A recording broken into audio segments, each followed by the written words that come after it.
সবগুলা ধ্বংসশীল, সব ধ্বংস হয়ে যাবে, কিন্তু মহান আল্লাহ কখনো ধ্বংস হবেন না। আল্লাহর কালামও ঠিক তেমনিভাবে ধ্বংস হবে না।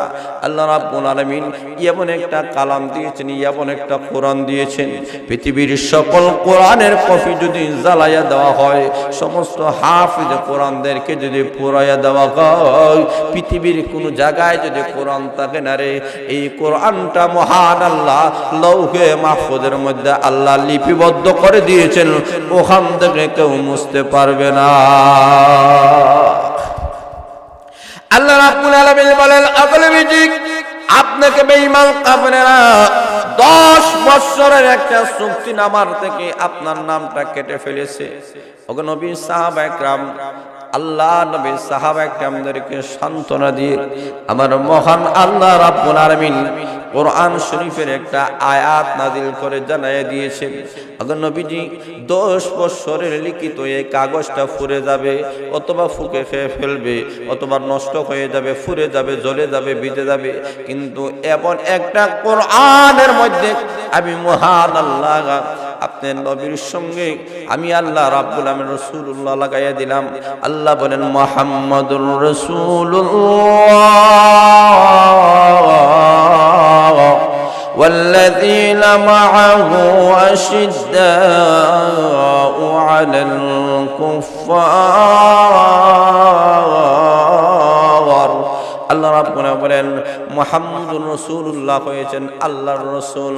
আল্লাহ রাব্বুল আলামিন আল্লাহ নবীর সঙ্গে রাসূলুল্লাহ লাগাইয়া দিয়েছেন। আল্লাহ বুঝাতে চায়, বেঈমান কাফেররা, মক্কার বেঈমান কাফেররা 10 বছর থেকে আপনার নামটা কেটে ফেলেছে, কিন্তু 30 পারা কোরআন থেকে আপনার নাম কখনো কাটতে পারবে না। পারবে না? কথা বলেন, পারবে?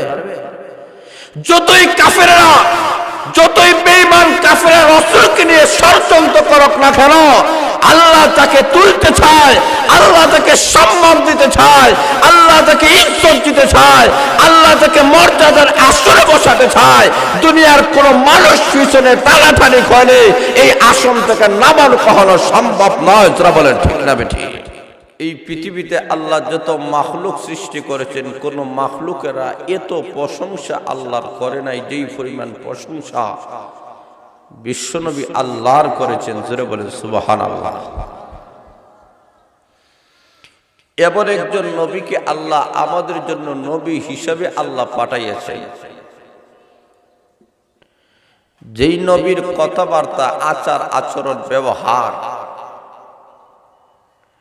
এতই সুন্দর ছিল, রাসূলের আদর্শ দেখে বেঈমান কাফেররা কলমা পড়ে মুসলমান হয়ে গেছে। আল্লাহর নবী বিশ্বনবী রাহমাতুল লিল আলামিন একবার বলেন, ও আমার সাহাবায়ে কেরাম, আমি স্বপ্নে দেখলাম যে তোমাদেরকে নিয়ে আল্লাহর ঘর খানায় কাবা আমি তওয়াফ করতেছি, উমরা করতেছি। রাসূলের স্বপ্নটা হলো একটা ওহী। রাসূল যখন তার স্বপ্নের কথা ব্যক্ত করছেন, তখন সাহাবায়ে কেরাম বলেন, ইয়া রাসূলুল্লাহ, ইয়া হাবিবাল্লাহ, আমরা প্রস্তুত, আমাদের মনেও টানে, কারণ মক্কা থেকে মদিনায় এসেছি আজকে 6 বছর হয়ে গেছে। আমাদের জন্মভূমি, মাতৃভূমি, আমাদের আত্মীয় স্বজন, পাড়া প্রতিবেশী, এলাকার অনেক স্মৃতি, দেশের অনেক স্মৃতিগুলো আমাদের সামনে ভেসে উঠে। বিশেষ করে আল্লাহর ঘর যে খানায় কাবা, যেটাকে আমরা সব সময় দেখতাম,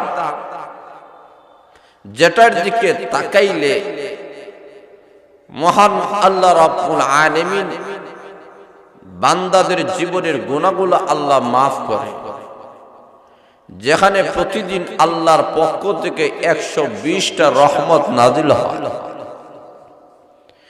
সেই কানায় কাবাকে রেখে যে আমরা আসলাম, এটা তো রাসূলের মহব্বত। কারণ সাহাবায়ে কেরামের বিটা ছিল, বাড়ি ছিল, ঘর ছিল, ক্ষেত কৃষিও ছিল, জায়গা জমিনের কোনো অভাব ছিল না। তারা কেন এই মুসাফির জিন্দেগি গ্রহণ করেন? কেন তারা হিজরত করে চলে গেলেন? তার একমাত্র কারণ হলো আল্লাহর নবীর ভালোবাসা, আল্লাহর আদেশ পালনার্থে। জোরে বলেন সুবহানাল্লাহ। আল্লাহর নবী বিশ্বনবী রাহমাতুল আলামিন যখন স্বপ্নটা ব্যক্ত করলেন, শত সাহাবায়ে কেরাম একসাথে দাঁড়ায় গেলেন, ইয়া রাসূলুল্লাহ, ইয়া হাবিবাল্লাহ, আমরাও আল্লাহর ঘর খানায় কাবা তওয়াফ করার জন্য আমরা প্রস্তুত। আল্লাহর রাসূল শত সাহাবা কেরামদেরকে নিয়ে রওনা করলেন, সাথে পশুপালকেও নিলেন। আল্লাহর রাসূল সাল্লাল্লাহু আলাইহি ওয়াসাল্লাম চলতে চলতে যখন জিদ্দার মধ্যে চলে গেলেন, বেঈমান কাফেরেরা শুনছে যে আল্লাহর রাসূল সাল্লাল্লাহু আলাইহি ওয়াসাল্লাম সাহাবা কেরামদেরকে নিয়ে আসতেছে। এমন অবস্থায় তারা পরামর্শ করলো যে নবী এবং তার সাহাবা কেরামদেরকে মক্কা নগরীতে ঢুকতে দেওয়া যাবে না। অথচ যে নবীর কারণে আল্লাহ মক্কা নগরী, আল্লাহর ঘর খানায় কাবা আল্লাহ তৈরি করেছেন, যে মুসলমানের কিবলা হিসাবে আল্লাহর ঘর খানায় কাবা আল্লাহ তৈরি করেছেন, ওই ঘরে মুসলমানকে বাধা দেয় আসতে দেওয়া যাবে না। সমস্ত কাফেররা ঐক্যবদ্ধ হয়ে ষড়যন্ত্র করল, রাসূল এবং তার সাহাবায়ে কেরামদেরকে ঠেকাতে হবে। কারণ নবীর আদর্শটা এমন ছিল, রাসূল যদি আবার মক্কা নগরীতে স্বাভাবিক অবস্থায় ফিরে, তো মক্কার বেঈমান কাফেররা কলমা পড়ে অটোমেটিক মুসলমান হয়ে যাবে। তারা বাধা দেওয়ার জন্য মক্কা থেকে হুদাইবিয়া নামক একটা জায়গা আছে, ওই জায়গায় গিয়ে তারা অবস্থান করলো। আল্লাহর নবী বিশ্বনবী রাহমাতুল আলামিন ওই জায়গা পর্যন্ত আসার পরে বাধাগ্রস্ত হয়ে গেল। রাসূলকে মক্কার এরিয়ার ভিতরে ঢুকানোর পারমিশন দেওয়া হবে। তখন তারা বলল যুদ্ধ হবে। এক পর্যায়ে কাফেরেরা বলে যে যুদ্ধ নয়, আপনার সাথে আমরা একটা সন্ধি করতে চাই, যদি আপনি মানেন আমরাও মানি, তো যুদ্ধ না, যুদ্ধ ছাড়া সন্ধির মাধ্যমে সমাধান হবে। আল্লাহর নবী বিশ্বনবী রাহমাতুল আলামিন বললেন, অসুবিধা নাই, সন্ধি করো। 10টা শর্তের উপরে আল্লাহর নবী কাফিরদের সাথে শর্ত করলেন। প্রথম নম্বর শর্ত হলো, ওগো বিশ্বনবী, আপনি যে আপনার সাহাবা কেরামদেরকে নিয়ে যে এসেছেন উমরা করার জন্য, এই বছর উমরা করতে দেওয়া যাবে না। জোরে বলেন না নাউজুবিল্লাহ। নবীকে বলে এই বছর উমরা করতে দেওয়া যাবে না। প্রথম নম্বর শর্ত। এই শর্তটা মুসলমানের পক্ষে না মুসলমানের বিপক্ষে? কথা বলেন, পক্ষে না বিপক্ষে? এমন একটা শর্ত যদি কেউ দেয়, স্বাভাবিক কোন মানুষেরা মেনে নিতে পারে না, কিন্তু আপনার আমার নবী বিশ্বনবী মুহাম্মদুর রাসূলুল্লাহ, জোরে বলেন সাল্লাল্লাহু আলাইহি সাল্লাম, উনি মেনে নিলেন, অসুবিধা নাই। আমরা তো হলে বলতাম এটা মানহানির বিষয়, এটা অপমানের একটা বিষয়, এটা মেনে নেওয়া যায় না। আর সাহাবায়ে কেরাম এমনই প্রস্তুত ছিলেন। আগে নবীজি যদি মক্কা নগরীর মধ্যে গিয়া উমরা পালন করতে কাফেররা যেই পরিমাণ বাধা দিচ্ছে, তাদেরকে হটাতে হলে আমাদের জান যদি দিতে হয়, মাল যদি দিতে হয়, সবগুলা দিতে রাজি, পিছপা হতে আমরা রাজি নাই। জোরে বলেন সুবহানাল্লাহ। এবং সাহাবা কিরাম আল্লাহর রাসূলকে আল্লাহ দান করেছিলেন। সাহাবা কিরাম বলেন, ইয়া রাসূলুল্লাহ, ইয়া হাবিবাল্লাহ, ওগো নবীজি, আল্লাহর ঘরখানায় কাবা দেখার জন্য আপনি স্বপ্নে দেখেছেন।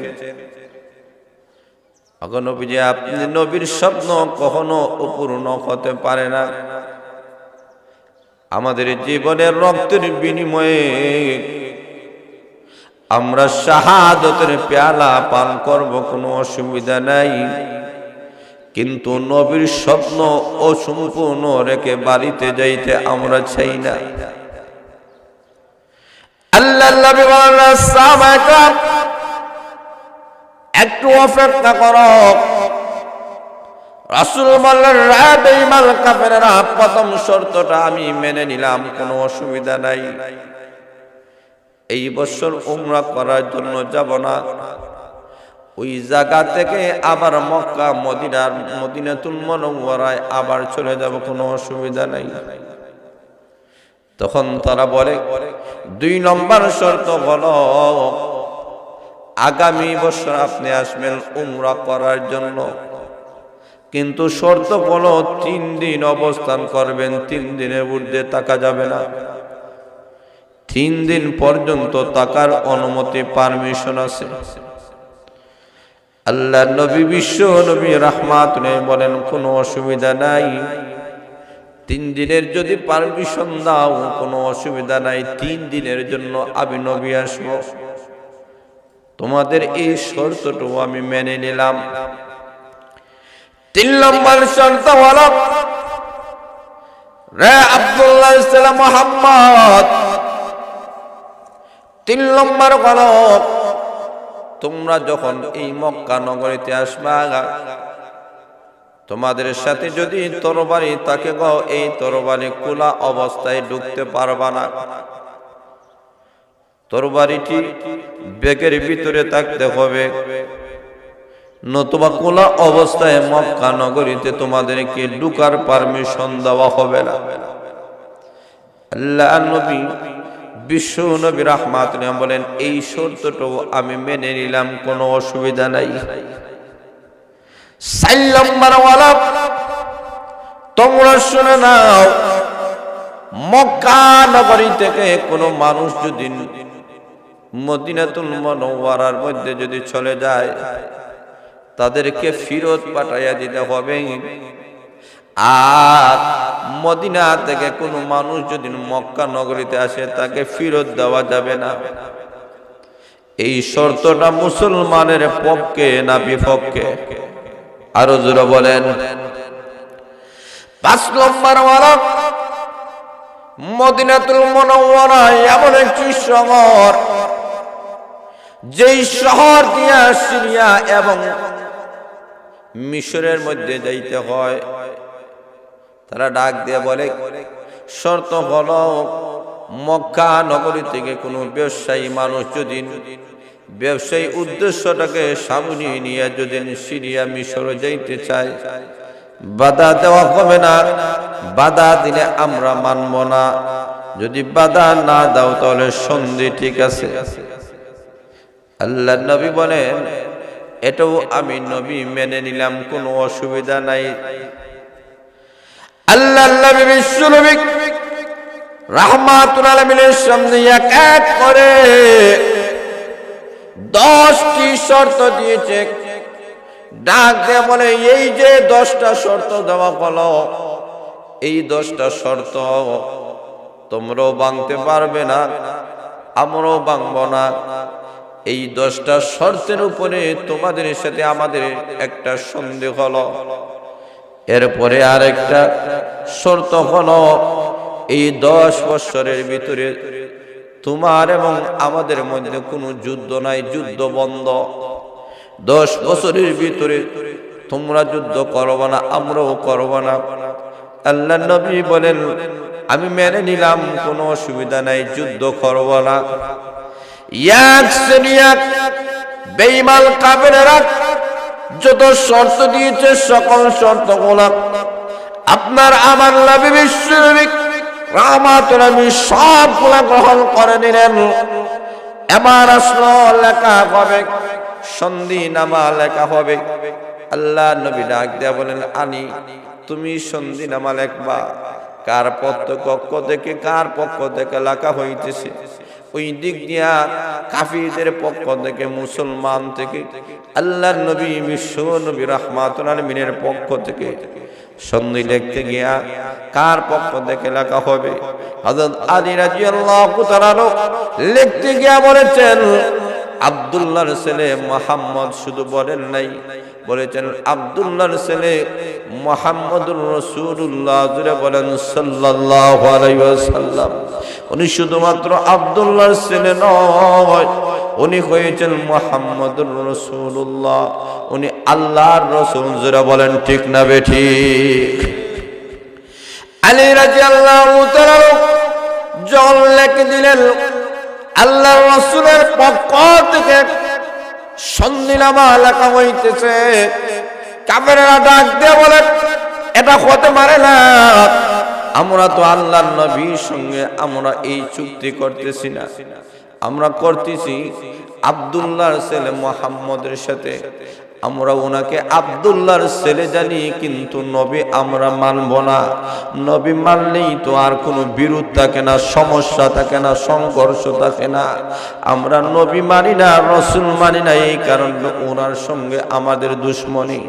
আল্লাহর নবী বিশ্ব নবী রাহমাতুল আলামিনের রাসূলুল্লাহ নামটা কেটে ফেলার জন্য কাফেররা যখন বলেছে, আল্লাহর নবী বিশ্ব নবী রাহমাতুল্লাহ বলেন, আলী রে নামটা কেটে দাও, মুহাম্মদুর রাসূলুল্লাহ, রাসূলুল্লাহ কেটে দাও, সেখানে লেখা দাও আব্দুল্লাহর ছেলে মুহাম্মদ লিখে দাও। এমনি আলী রাদিয়াল্লাহু তাআলা বলেন, ইয়া রাসূলুল্লাহ, ইয়া হাবিবাল্লাহ, আমার নবীজি, আমি যে হাত দ্বারা আপনি বিশ্ব নবীর নাম, আমি রাসূলুল্লাহ যে হাত দ্বারা লিখেছি, এই নামটা তো আমি কেটে ফেলতে পারি না। এমন দুঃসাহস আমি আনি কখনো করতে পারি না, আমি করব না। আমার জীবন চলে যেতে পারে, এই নামটা আমি কখনো কাটতে পারি না।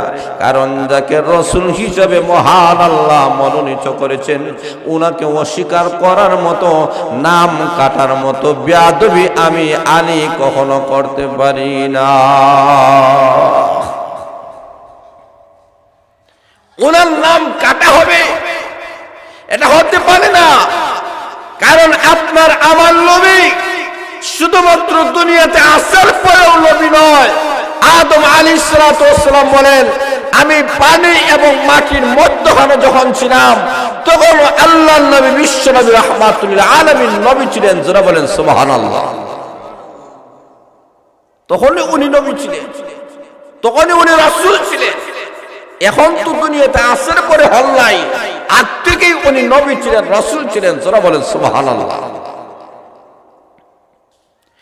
আলী রাদিয়াল্লাহু তাআলা বলেন, ইয়া রাসূলুল্লাহ, ইয়া হাবিবাল্লাহ, আবু নবীজি, আপনার নাম আমি কেটে ফেলতে পারবো না। আল্লাহর নবী বিশ্ব নবী রাহমাতুল আলামিন সমস্যাগুলো সমাধানের জন্য নিজেই নেমে গেলেন। আল্লাহর নবী বলেন, আলী আমার হাতে দাও, আমি বিশ্ব নবী আমার হাত দ্বারা আমি লিখবো। জোরে বলেন সুবহানাল্লাহ। আল্লাহর নবী বিশ্ব নবী রাহমাতুল আলামিন নিজের হাত দ্বারা লিখে ফেললেন। এখান থেকেই মুহাম্মদুর রাসূলুল্লাহ, মুহাম্মদ লেখা আছে কিন্তু রাসূলুল্লাহ কাটা হয়ে গেছে। সাহাবা একরামের অন্তরে ধাক্কা লাগে গেল, কষ্ট লেগে গেল, আমার নবীর নাম কাটা হয়ে গেছে রে। সাহাবা একরাম বরদাস্ত করতে পারেন না। হযরত ওমর রাদিয়াল্লাহু তাআলা বলেন, প্রশ্ন করেন, ওগো নবীজি, আপনি বলেন আপনি সত্য নবী কিনা? বলে হ্যাঁ। আপনার কাছে আল্লাহ যে কোরআন নাযিল করেছেন, কোরআন সত্য কিনা? বলে হ্যাঁ। তাহলে আপনি যে আমাদেরকে আখিরাতের দাওয়াত দেন, তা সত্য কিনা? বলে হ্যাঁ। সবগুলা যদি নবীজি সত্য হয়ে থাকে, তাহলে কেন গো নবীজি আজকে এই নামটা আপনি কাটেন কেন কাটেন?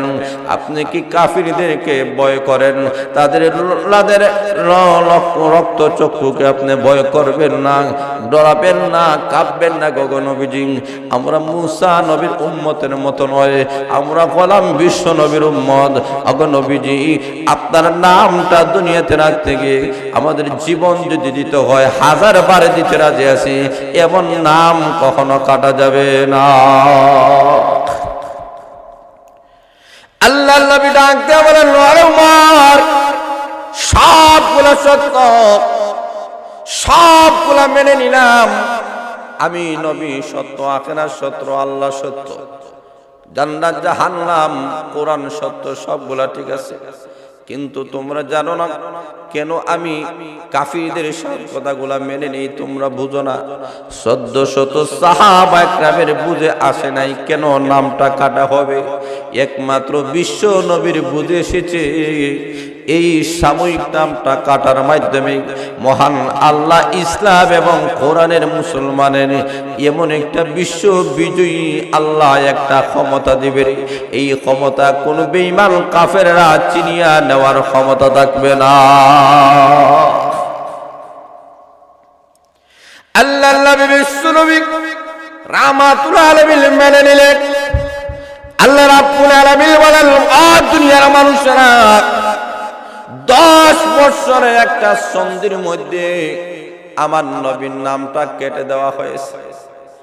আমি মহান আল্লাহ এমন একটা কোরআন আমি আল্লাহ নাযিল করলাম, যে কোরআনটা 10 বছরের কোরআন নয় রে, এমন একটা কোরআন যে কোরআনটাকে সৃষ্ট বলা যায় না। যারা বলেন ঠিক না বেঠিক? আল্লাহ রাব্বুল আলামিন এই দুনিয়াতে যা কিছু সৃষ্টি করেছেন সবগুলো আল্লাহ সৃষ্ট, কিন্তু মহান আল্লাহ বলেন কোরআনটা আমার সৃষ্ট নয়। কোরআন মহান আল্লাহ রাব্বুল আলামিনের কালাম, আল্লাহর ভাষা। জোরে সুরে বলেন সুবহানাল্লাহ। ইমাম আহমদ ইবনে হাম্বল রাহমাতুল্লাহ আলাইহি যুগের মাসাদ জেলের মধ্যে ঢুকিয়ে দিয়েছে। ডাক দিয়ে বলে, আহমদ ইবনে হাম্বল, তুমি এতটুকুই স্বীকার করো এই কোরআনটা আল্লাহর সৃষ্টি। আহমদ ইবনে হাম্বল বলেন, না, মেনে নিতে পারি না। কোরআন হলো কাদিম, মানে আল্লাহ যেমন মহান আল্লাহ রাব্বুল আলামিন, আল্লাহ যেমন তার কত তেমন। জোরে বলেন ঠিক না বেঠিক? দুনিয়ার মানুষেরা আমরা মনে করি এই যে কোরআন বিশ্ব নবীর রাহমাতুল্লাহ আলাইহির কাছে 1400 বছর আগে আল্লাহ কোরআন নাযিল করছে। এর আগে মনে হয় কোরআন ছিল না বলে না, বরং এই কোরআনটা এর আগেই ছিল। জোরে বলেন সুবহানাল্লাহ। আল্লাহ রাব্বুল আলামিন বলেন, এই পৃথিবী এখন আছে, ভবিষ্যতে এই পৃথিবীটা থাকবে না। সৃষ্ট যত জিনিস আছে সবগুলো ধ্বংসশীল। যারা বলেন ঠিক না বেঠিক?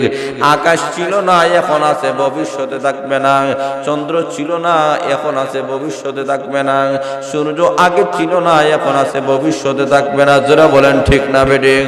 গ্রহ নক্ষত্র পাহাড় পর্বত নদী নালাগুলা আগে ছিল না, এখন আছে, ভবিষ্যতে থাকবে না। কিন্তু শুনিয়া নাও, তাম পৃথিবী যদি ধ্বংস হয়ে যায়, আমার মহান আল্লাহ কখনো ধ্বংস হবেন না। আল্লাহ লয় নাই, হয় নাই। যারা বলেন ঠিক না বেঠিক? আমার মহান আল্লাহ রাব্বুল আলামিন অনাদি কাল থেকে ছিলেন, এখনো আছেন, ভবিষ্যতে থাকবেন। ঠিক তেমনি ভাবে আল্লাহর কালাম কোরআন শরীফটা চিরকাল থাকবে। যখন দুনিয়ার মধ্যে কোরআন পড়ানোওয়ালা কোনো মানুষ যদি না থাকে, দুনিয়ার মানুষেরা একদিন এমন হয়ে যাবে এই দুনিয়াতে কোরআন পড়ানোওয়ালা কোনো মানুষ থাকবে না। সকল মানুষগুলো মারা যাইবে, এমনকি 7 আকাশ 7 জমিনটাও থাকবে না। চন্দ্র সূর্য গ্রহ নক্ষত্র সবগুলা ফান ফান হয়ে যাবে। আল্লাহ বলেন, কুল্লু মান আলাইহা ফান ওয়া ইয়াবকা ওয়াজহু রাব্বিকা যুল জালালি ওয়াল ইকরাম।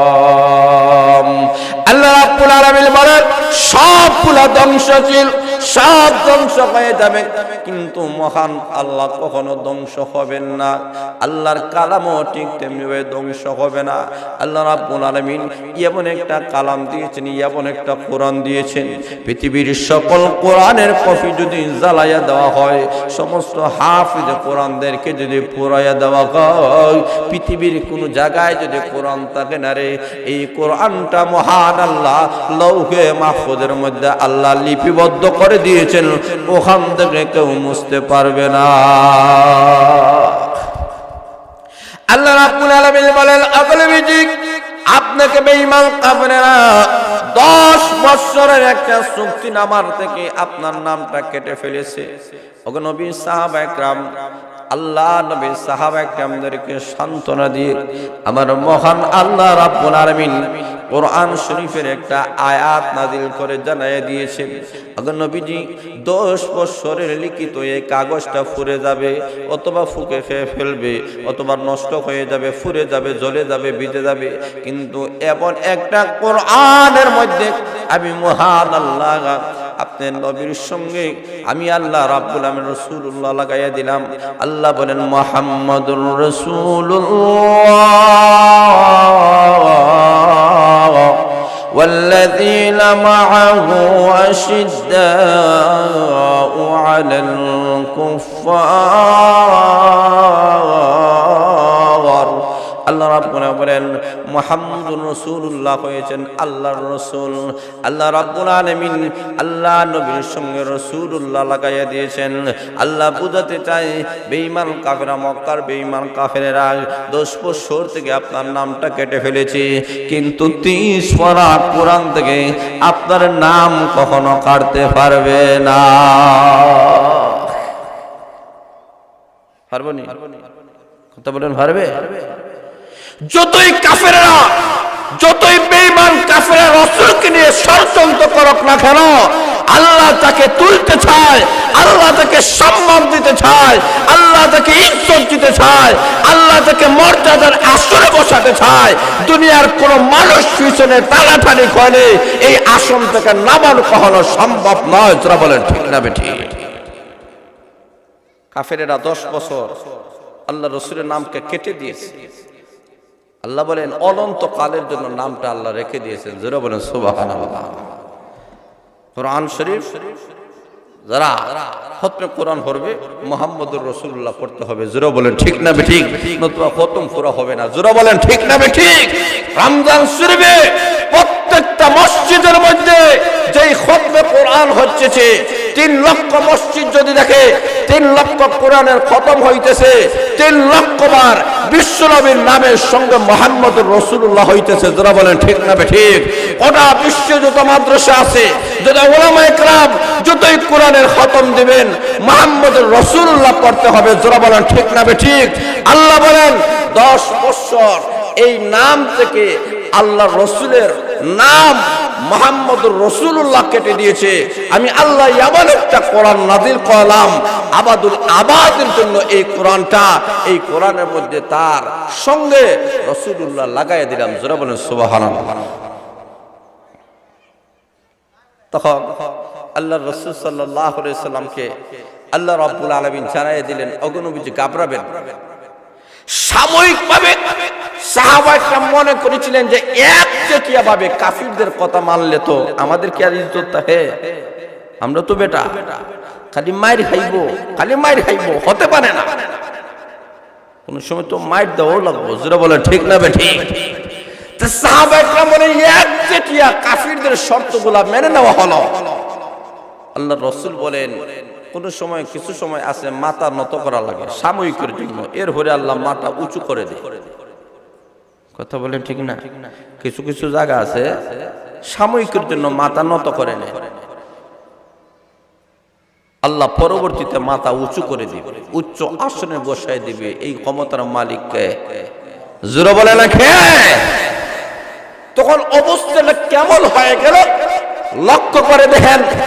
আগে তো মক্কার মানুষেরা মদিনায় যাইতে বাধা, মদিনার মানুষেরা মক্কায় আসতে বাধা, যার কারণে খালি যুদ্ধ আর যুদ্ধ।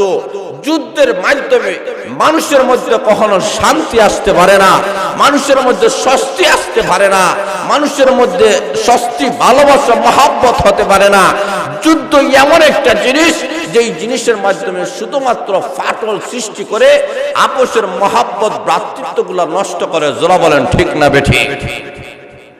এই কারণে আল্লাহ রাসূল বলেন যে এই মদিনাতে আসার পর থেকে নিয়ে যে যুদ্ধ শুরু হয়েছে, বদরের যুদ্ধ, উহুদের যুদ্ধ, এইভাবে যুদ্ধের পর যুদ্ধ, এই যে একটা অবস্থা আরম্ভ হয়েছে, তো এই যুদ্ধ করলে তাহলে ইসলাম আর কোরআনের ফায়দার কি হবে?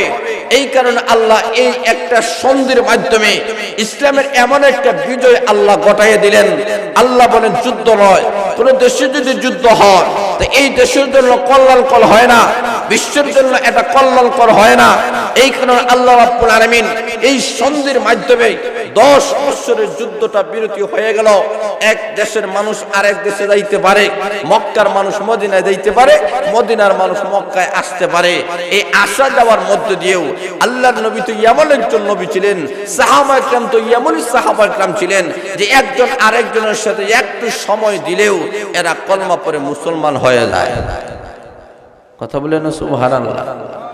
কারণ সংস্পর্শের মাধ্যমে এমন একটা সংস্পর্শ ছিল আল্লাহ রসুলের, যে কেউ যদি রসুলের কাছে চলে আসে, রসুলের কথার মাধুর্যতায়, রসুলের আচার, রসুলের ব্যবহারে তারা কলমা পড়ে মুসলমান হয়ে যায়।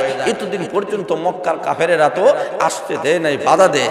আর এখন যখন এই সুযোগটা দিছে, মক্কার মানুষ মদিনা যায়, মদিনার মানুষ মক্কায় আসে, এই সুবাদে একজন আরেকজনের সাথে কথা হয়, সাক্ষাৎ হয়। যেহেতু যুদ্ধ নাই, মিল মহাব্বত, এই সুযোগেই সাহাবা আকরাম এবং নবী কাফিরদের কানে কানে কোরআনের আওয়াজ তুলে ধরতেছে। জোরে বলেন না সুবহানাল্লাহ?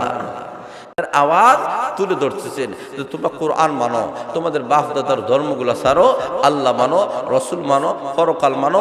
এইভাবে যখন সবগুলা তাদের সামনে তুলে ধরতেছেন, এমন অবস্থা হয়ে গেছে যে 10 বছরের ভিতরে দেখা যায় কাফিরদের মধ্য থেকে অনেক মানুষ মুসলমান হয়ে গেছে। এতে লস হয়েছে না লাভ হয়েছে? কথা বলেন, লস না লাভ? সাময়িকভাবে যদিও প্রাথমিক পর্যায়ে যেহেতু দেখা যায় ইসলামের একটু কিরকম লাগছে, বেমানানশীল, কিন্তু পরবর্তীতে দেখা গেছে সাহাবায়ে কেরাম কলমা পড়ে মুসলমান হয়ে গেছেন। এই সন্ধির কারণে আল্লাহ রাব্বুল আলামিন বলেন এটা এমন একটা ইসলামের বিজয় হয়েছে। আল্লাহ রাব্বুল আলামিন কোরআনের মধ্যে ঘোষণা করেছেন এটা প্রকাশ্য একটা বিজয়। জোরে বলেন সুবহানাল্লাহ। আল্লাহ নবী বিশ্বনবী রাহমাতুল আলামিন এমন ভাবে সাহাবায়ে কেরাম এবং বিশ্বনবী কাফিরদের সামনে মিশা শুরু হয়ে গেল। সুন্দর আচার, সুন্দর ব্যবহারের মাধ্যমে বেঈমান কাফেরেরা মুগ্ধ হয়ে গেল। আল্লাহ নবী ইসলামের দাওয়াত দেওয়া শুরু করে দিলেন, আল্লাহর প্রশংসাগুলা শুনে ধরলেন। ও দুনিয়ার মানুষেরা, মানুষ কখনো মানুষের খোদা হতে পারে না, মানুষ কখনো মানুষের আল্লাহ হতে পারে না। জোরে বলেন ঠিক না বেঠিক? দুনিয়ার মানুষেরা, গোটা সৃষ্ট জগৎ একদিন ধ্বংস হয়ে যাবে, কোনো কিছুই ছিল না। একজন বানাইয়াছেন, তিনি হয়েছেন মহান আল্লাহ। উনি হয়েছেন সর্বময় ক্ষমতার মালিক, উনি সর্বময় ক্ষমতার মালিক। সবগুলা উনি দেন, রিজেক দেন, সম্মান দেন, মর্যাদা দেন, ইজ্জত দেন, বেইজ্জত করেন, টাকা দেন, পয়সা দেন, বেমার দেন, সুস্থতা দেন, সবগুলা মহান আল্লাহ রাব্বুল আলামিন দেন। এমন ভাবে মানুষের দিলের মধ্যে আল্লাহর নামে কথাগুলা দিল পর্যন্ত যখন পৌঁছে গেছে, কাফেরেরা বলে না এতদিন পর্যন্ত বুঝতে পারি নাই, আমরা মনে করেছি আপনি ভয়ঙ্কর মানুষ হবেন, আপনি আমাদের মধ্যে ফাটন সৃষ্টি করার জন্য এসেছেন, এতদিন পর্যন্ত বুঝেছিলাম, কিন্তু না কোনো অভিযোগ। আজকে আপনার ব্যবহার আচারের মাধ্যমে আপনি বুঝতে পেরেছি এত সরল মনা মানুষ, এত ভ্রাতৃত্ব যার মধ্যে রয়েছে, এত মহাব্বত যার মধ্যে রয়েছে, এত সুন্দর চেহারার মানুষ কখনো খারাপ হতে পারে না। আপনি যে আল্লাহর পয়গম্বর আর কোনো সন্দেহ নাই। আবার নবীজি আমাদেরকে আপনার হাত মোবারকে হাত রেখে কলেমা পড়াইয়া মুসলমান বানাইয়া দেন। আল্লাহর নবী বিশ্বনবী রাহমাতুল আলামিন এবং তার সাহাবায়ে কেরাম এমন সুন্দর আচার এবং আচরণ দেখাইলেন, যে আচার আচরণের কারণে আল্লাহ রাব্বুল আলামিন কোরআনের আয়াত নাযিল করে জানায় দিয়েছেন। আল্লাহ রাব্বুল আলামিন বলেন, নবীদের আচার, নবীদের ব্যবহার, নবীদের উঠা বসা, যেই নবীর মধ্যে কোনো অহংকার ছিল না, আত্মগরিমা ছিল না, বিনয়ী ছিলেন আল্লাহর নবী, বিশ্ব নবী রাহমাতুল আলামিন, মানুষের সঙ্গে বেশি মিশতে পারতেন। আল্লাহ কোরআনের আয়াত নাযিল করে জানায় দিয়েছেন, আপনার হৃদয় যদি শক্ত হতো, কেউ আপনার দ্বারে বিরত না, কলমা পরে মুসলমান হতো না। কিন্তু আপনার হৃদয়টা বড় কোমল, বড় নরম। নবীজি, আপনার কোমল হৃদয়ে থাকার কারণে মানুষেরা আপনার কাছে আসে, আপনার কাছে বসে আপনার আচার আচরণ পেয়ে কাফেরেরা কলমা পরে মুসলমান হয়ে যায়। তো এমন একজন নবী, যেই নবীকে মহান আল্লাহ আমাদের জন্য নবী হিসেবে পাঠাইয়েছেন, কাজেই এই নবী আমাদেরকে আল্লাহর প্রশংসা করার শিক্ষা দিয়েছেন। রাসূল সবচেয়ে বেশি আল্লাহর প্রশংসা করেছেন। আমরা সর্বক্ষেত্রে প্রশংসা করব কার? জোরে বলেন কার? আল্লাহ আপনাদেরকে আমাদেরকে আল্লাহর বেশি বেশি করে প্রশংসা করার তৌফিক দান করেন। সবাই বলেন আমিন, আমিন।